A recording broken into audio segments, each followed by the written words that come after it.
Hi scientists! Today we're going to do a really fun static electricity experiment that I like to call flappy feathers. We're going to get started with this printout from my website of a picture of a turkey, and I'm just going to cut out the turkey shape and one of the feathers. And I'm only cutting out one feather because I'm going to trace it onto this tissue paper. And this is just tissue paper that you would use to stuff a gift package or something.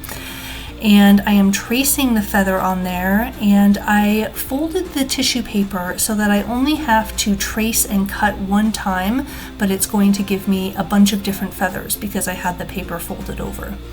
Now I am tracing my turkey on a separate piece of paper just so I know where to glue the feathers, and I'm putting a dab of glue just on the tip of each feather, on the bottom tip that's going to go underneath my turkey shape.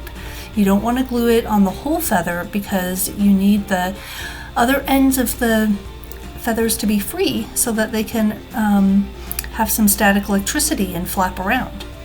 Now I wanted to color my turkey just for a little bit of fun and flair, so I'm just going to color it in here, and then I'm going to glue it onto my paper.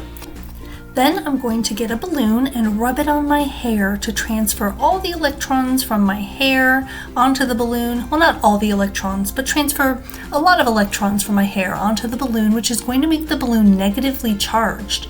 And then when I bring it close to these pieces of tissue paper, the paper is attracted to that negative charge because it has a slight positive charge. So opposite charges attract and similar charges repel. So because these have an opposite charge, the paper is going to be attracted to the balloon, and so it makes it look like these feathers are flapping around.